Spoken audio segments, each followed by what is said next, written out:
Hello and good morning. We start with the news from Germany. Germany has appointed Jurgen Klopp, popularly known as Klopp of Liverpool.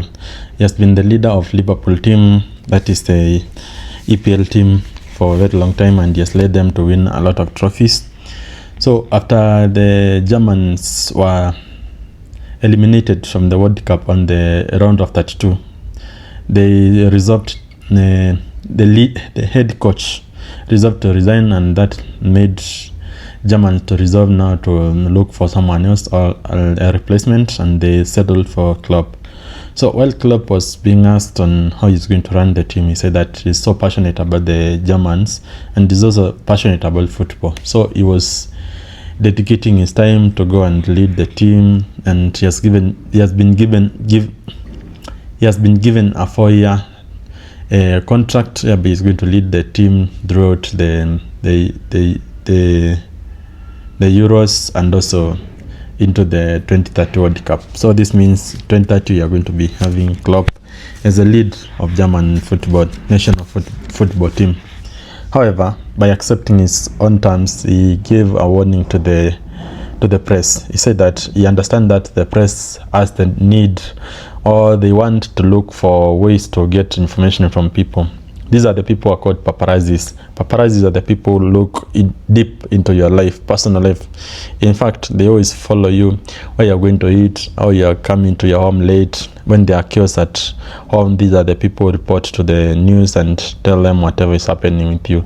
Even when you're having discomforts in your home and financial stresses, these are the people who say everything that is coming out of your life. So he says that if these people are going to now to be invading his privacy, he might step down as the lead or head coach of a German national team.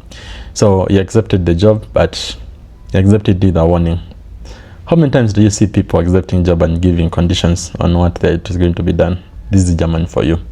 Also in German, over the weekend there was the Pride March, whereby the people of the gay community come together to celebrate, or the LGBTQ community come together to celebrate the achievement that they have made, the strides that they have made, also to come together and have that harmony. So in Germany, there's a street that is called the St. Christopher Street, whereby these people meet, march, and they give the police notice in advance. So the police are there, they are given escort, they are given protection so that they can celebrate in peace. However, there are people who do not see the gay people as people who are worthy, showcasing their happiness or anything, because you understand that when these gay people come out, or this LGBTQ community comes out, they are so loud, they also talk so highly of themselves, they look happy even more than the rest of the people. They also intend to recruit more people because they show their life is better than the life of others. So they're intending to recruit more people into their army. So there are people who are not happy or are not proud of what is happening to those people. So one of the people, there's a guy at 21 years old, a boy was born in 2005 in Germany. So he's a German national. However, his parents are from Lebanon. He has been he took a white van and rammed into the group of people. These are the LGBTQ community who was marching. So he managed to kill one person and 29 were injured. So when he came out of the van, he ran into the nearest park and he rammed into a tree, and then he left holding a blade. Now he was coming towards the police when the police shot, killing him on the spot. Although the police did not kill him immediately, they tried to resuscitate him, but yes, but their efforts were in vain because the boy passed away immediately after the shot. So when you look at the history of this boy, or the life of this boy, the boy has been seeking to join ISIS. ISIS is an Islamist terrorist group that has been wreaking havoc around the world, from Syria to the Middle East, even to Africa, whereby they have gone to West Africa. They have been a menace to a lot of people. So he has been seeking to join the ISIS group, and also has been recruiting people to be Islamist. He has been moving to Syria severally, seeking to join the group. He also been arrested in the past in Lebanon because of some minor troubles that he caused there, and he was also brought back to Germany, and also he was held in custody for several days before he was released into the society.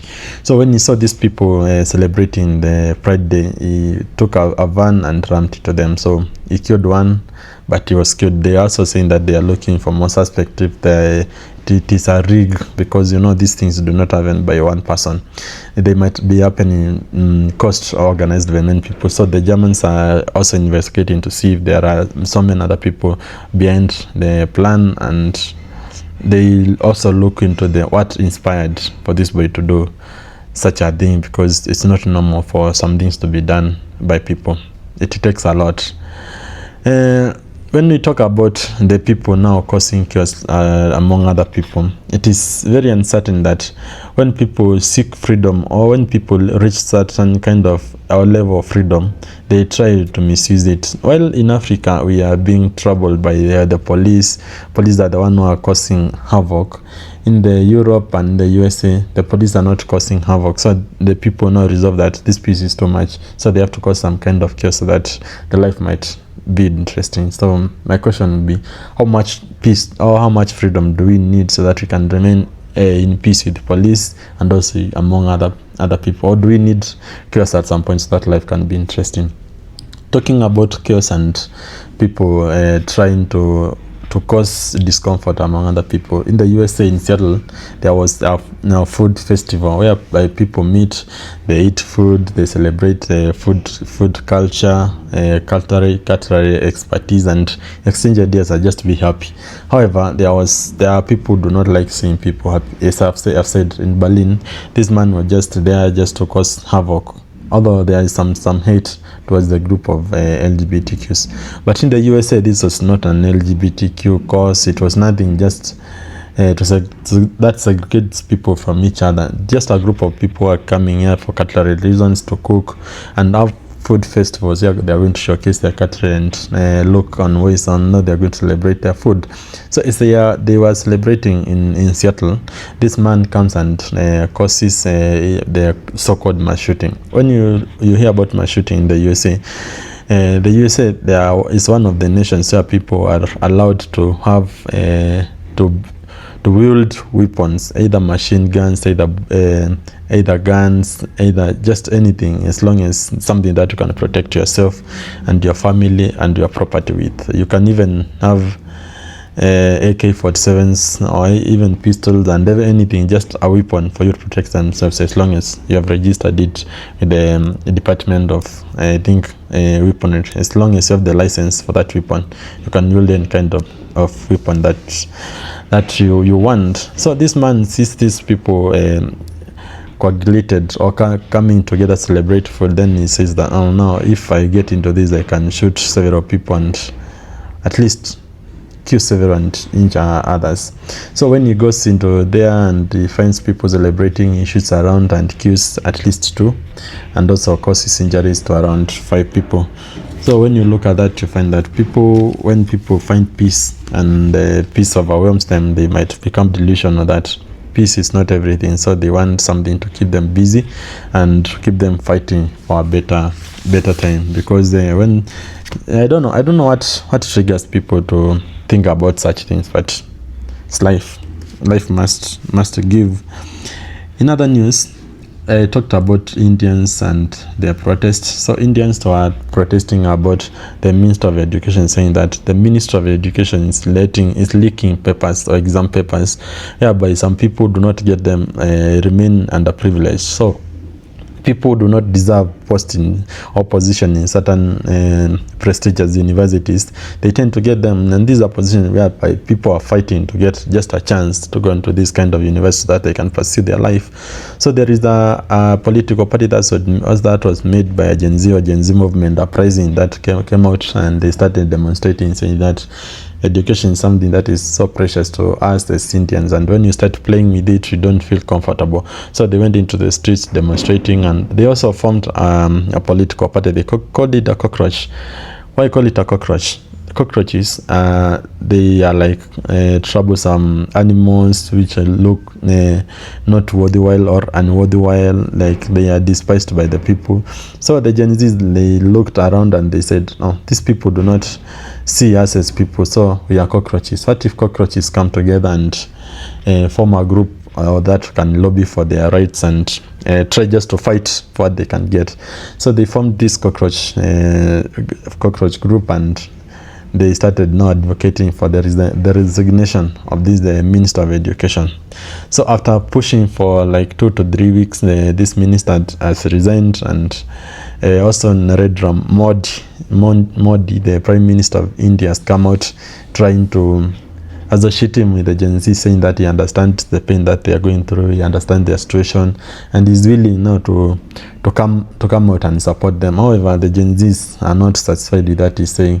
Also, when you look at the numbers that Modi now is trying to get from the people, they are not as many, because people are not comfortable with what is happening. When the leadership fails people, and people have to cause an uprising for them to be listened to, it means that the leadership is lacking a big thing, that is, they are lacking the sympathy or empathy that people need, because people need to be listened to. So when you do not listen to the people will come for you, or will come towards you, and when they get to you, there's no turning back, and people never know how to turn back unless now they change everything. So the Gen Z are uprising and are causing trouble for Modi, telling him that his time is up and he should now start packing so that he can leave the office and leave the people so that they can run their issues. It is also noticed that in the USA, the Indians in diaspora are also supporting the Indians at home. They are saying that they can understand the pain that the Indians at home are going through.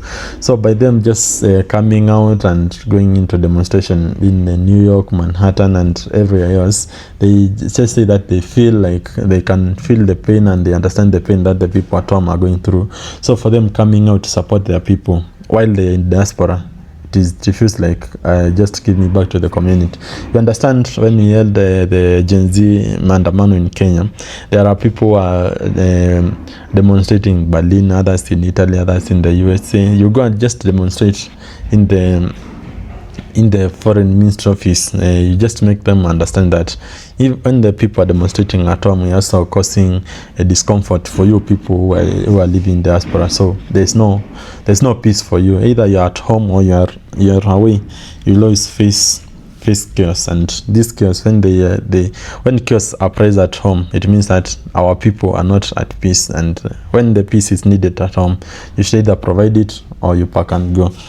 In other news, fuel prices are also rising, because after now the USA and Iran started fighting, this war has started spreading, and Iran backed all this and said that last week they said that they are going to start attacking the south-based boats or south-based fuel tankers that are passing through Red Sea. So over the weekend they fired at the Saudi tankers, and the number of ships that are passing through that strait are now reducing. That means the number of fuel that is being ferried through Red Sea is also reducing, and also if the stockpiles reduce in the countries or destination countries, that means that the amount of price or the cost of price is going to rise in these countries. So the price is rising, and it is because of all this attacking the ships on the Red Sea.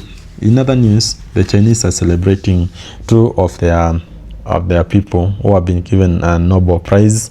That is a mathematics tied. These are the people who have solved a math problem that has been a problem which has never been solved for more than 4 decades. So this is the prize that is given to the mathematicians who solve problems or just give solution to problems that have been lingering for long. And these are the people who are given these prizes are the people who are under 40. So these are 2 Chinese people who solved these mathematics. They are under 40. They are the Chinese nationals, however, they are teaching in the USA. Other people who were involved in this prize gifting, one was from Canada and another one was from the USA. So now this, as much as the Chinese are celebrating these people saying that now the Chinese is taking control of technology and sciences and mathematics at the STEM, it also now brings another conversation. Is the USA universities better than the Chinese universities, or do they provide better infrastructure for their people to learn? What should we learn from them? Because if when they come from China, they go to MIT, they go to Harvard, these people can now get to expose themselves and interact with better brains and prestigious. When they go to these prestigious universities, they get to interact with people of higher caliber, and now they can express themselves better. This means that every home school or every home university in China should now start looking at what the MIT is doing better, what Harvard is doing better, so that now they can keep their people at home, so that now they can stop the so-called brain drain. Brain drain is hereby you train your people at home, but when they reach the tertiary level, they migrate to other countries. They go and take that expertise to those countries. So like now you are teaching people so that they can go and serve other people. It's like now you're bringing up children as a parent, so that they can go and live with another parent that can help that parent. Because when you look at these guys who are given the Nobel Prize in mathematics, they are teaching in the universities in the USA. One is the University of Chicago and another one is the University of New York. So these people with all that expertise, they are not benefiting the China, although the names are Chinese. They are born in China, and China is proud of them all together, but it means that these people, the knowledge that they have, they also serving in the USA. So what does the US do better than other countries that other countries can learn and try to expand themselves? In other news, Spain and France has been tackling wildfires. You understand that wildfires, these are fires that come from the wild, that is from the forest. In the forest, when the fires catch, they burn so fast because the grass there is dry.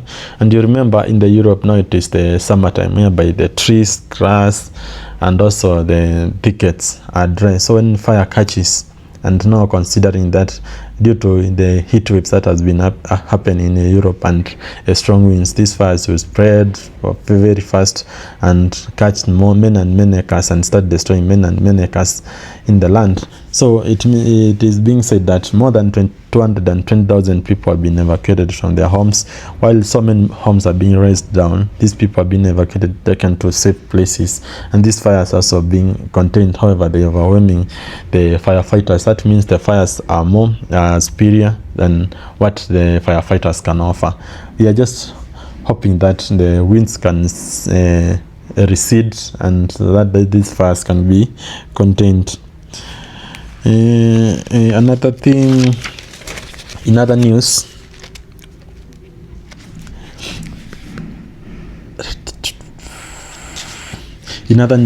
I talked about the explosive diarrhea which is coming from iceberg lettuce, whereby people now are trying to take those lettuce so that they can have this kind of explosive diarrhea so that they can contain their weight gain. So you understand that when people start gaining weight, they start looking desperate or looking for ways for them to reduce the amount of the weight that they are gaining. So some of them go for exercise, that is go to the gym, others start running in the morning, others start fasting. You take water for some days, then you eat little food, you change your diet. Then there is this other lettuce that when you eat it, when you ingest it, you have an explosive diarrhea, you lose appetite, you start just lose weight for a very short time. This disease has been spreading in the USA and has now spread to more than 9 states, with almost 41 states reporting at least one case. So they are saying that it is an outbreak. It's not that just people taking these vegetables for them to lose weight. It has become an outbreak, and they say it breaks out almost every summer. They say in the previous summers in 24 and 25 there was 4,500 people were infected by this kind of microorganism, and in 2025 there were that 5, but now they are reporting that more than 13,000 people have been infected or have been affected, and they are having the symptoms of this disease. So the CDC and the FDA, they are trying now to research on ways to contain it. In other news, the number of war war casualties, a number of people who have been injured in Iran US war, that is the USA service people, has risen to around 140, whereby the Pentagon reported that. And it is being said that the way the Pentagon is reporting the kind of casualties, it's like they are limiting the number of casualties that they are reporting, so that they do not give a wholesome number. So they are giving number in batches, so that they do not look desperate.